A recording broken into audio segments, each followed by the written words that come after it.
Hey everyone, welcome back. Whoops. I wanted to, for all my new subscribers, I see that I have some new ones. I want to reintroduce myself and tell you about our family, and why I created this channel. Okay, so first of all, I am Julie. My children are Brianna, and Zach. I'm 53 years old. My daughter Bree is 31, and my son Zach is 29. All three of us have epilepsy. If you don't know what epilepsy is, I will do a whole video on what epilepsy is. I'm sure most of you have heard epilepsy, but if you don't know the specifics, then, maybe I can do a video on that. Real quick, so I'm going to do a series of videos telling each of our stories. I know some of my videos are kind of like all over the place. Like sometimes I'm doing yard work, sometimes it has nothing to do with epilepsy. And so I kind of want to get back to that. I want to get back to I'm still going to do videos on our daily life. You'll come with me to appointments. You'll come with me to do errands. You'll watch me take care of the lawn or clean the pool. We're still going to do that. And we're going to do fun videos. I'm going to have unboxings and stuff like that. But my main goal was to reach people and tell them about our family. How all three of us have epilepsy. How did that happen? I still don't know. Some of my neurologists say it's hereditary and some don't. Obviously, I believe it's hereditary because myself and my two kids have epilepsy. Nobody else in my extended family has epilepsy. We are the only ones. I have 4 siblings. So numerous nieces and nephews and great nieces and nephews. I call the grands, my parents' grandchildren and great grandchildren. So I have approximately 13 nieces and nephews, or what I call my parents' grandchildren. And then my parents' great grandchildren. I can't count in my head. I'm going to say 7, maybe 8, honestly. I'd have to stop and think about it. So none of them have epilepsy. Nobody else in my family. Going back in history, I don't know of any of my family that have epilepsy. So it started with me and then my 2 kids. So how that happened, I don't know. But that's who we are. They both live with me. You've seen them in videos. They do both live with me. One because, well, my daughter doesn't work. My son does, but he does the respite hours. So respite hours are hours I can't do. I get paid to take care of my daughter. I can't take those respite hours, so Zach takes them. So that's his income, and he is working on getting another job outside of the house. My daughter will never work. She'll probably never work. Not going to say she won't, but chances of her ever having a job are very slim. So she's on disability. And then my main job is to take care of her. I was working outside the home for many, many years. Matter of fact, my last employment was with a large company. I was there for almost 4 years, and I do miss it. I miss working outside the home. But the main reason why I had to leave that job was because my shift was changed. And there are hours that I pretty much can work and hours that I can't work. I have to be home with my daughter in her waking hours, if that makes sense. Even though my son keeps an eye on her, he still has his issues with epilepsy. He's just much more self-sufficient than Bree is. Zach is just he's still struggles. He also is autistic. He's also on the spectrum. He's very high functioning. We still haven't got his adult diagnosis, which is what he needs. We're working on that.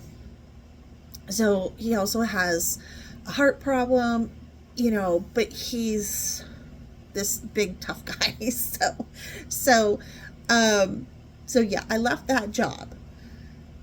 And now I just stay home. I always thought I would go back to work, at least part-time, but it looks like I probably won't. And in one of my past videos, I talk about it.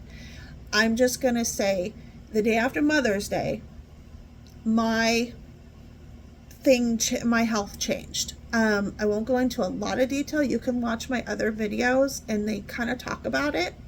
The day after so I've had a heart problem and I've also had high blood pressure for approximately 3 years, and it was controlled by a medication. I didn't have any issues. At least I didn't think I did.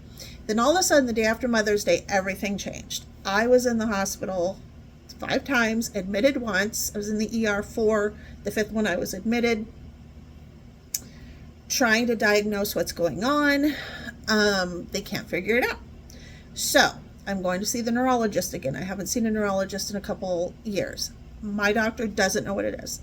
She thinks it might be my heart or something completely different, but we have to rule everything out. So we're starting with the cardiologist. The cardiologist is going to look, and he's going to determine if it is heart related or not.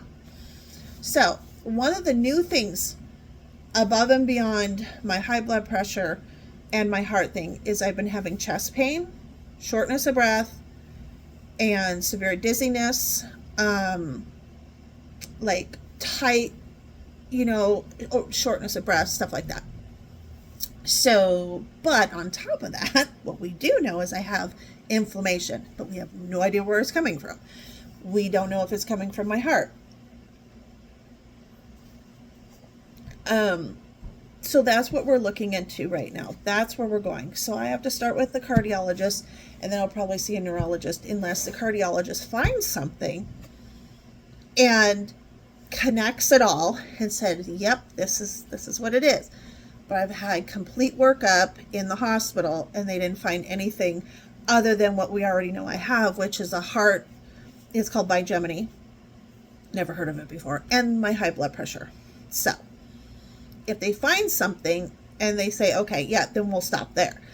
If they say, no, we're going to rule the heart out, you got this, we already know that. But all this other stuff, not coming from your heart, then I move on to a neurologist and then go from there. So, so that's where I'm at. So I'm going to start with myself. I'm going to do another video on myself, when I was diagnosed, how I was diagnosed, and how I'm living with epilepsy. Then I'm going to move on to my daughters and then my sons. I have a lot of stories to tell you that don't necessarily have to do with epilepsy, but I might do a series on those as well. Just my life growing up with epilepsy, some things that have happened to me and my family that don't have anything to do with epilepsy. So I'm going to make a series of videos on that. So watch out for those and please subscribe and like my videos. That means more to me than anything. I also love comments, questions, anything, as long as it's respectful.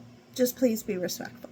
But I'm really trying to grow a community here and hopefully touch some people, give them some information, or just an interesting, topic, or, just following my life. Anyway, okay, so stay tuned for, I'm going to say episode 1. I don't know what I'm going to call it. Not episode 1. Video 1? Maybe episode 1. I don't know. We'll see. Just watch out for them, okay? So, that's my family.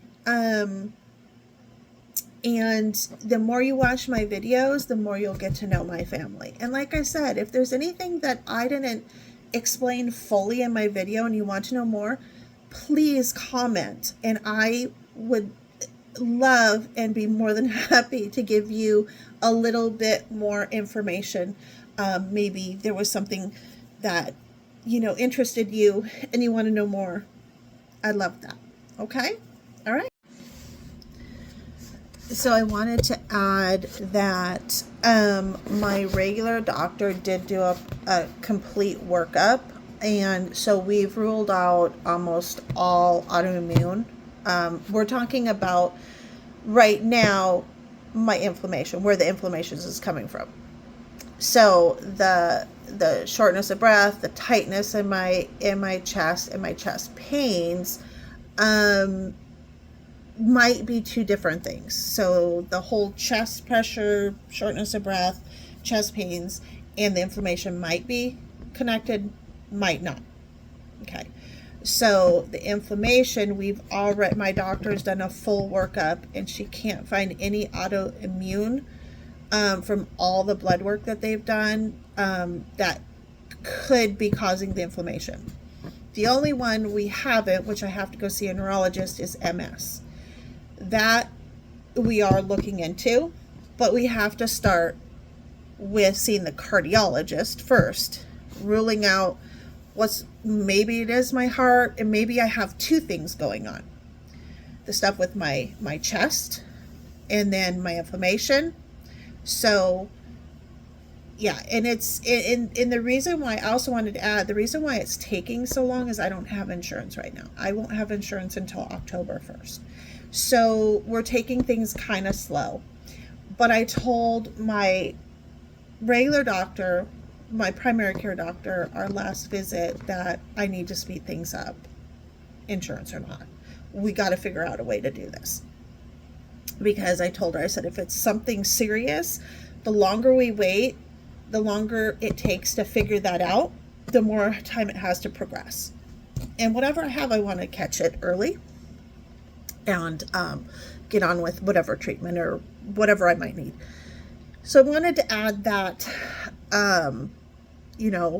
like I said, all the autoimmune that she can tell from what the blood work she's done has been ruled out. So just the MS, which also still, she said, could be a possibility with my inflammation. So, and I am being controlled. My inflammation, I do have meds for my inflammation, and some days I take it and sometimes I don't.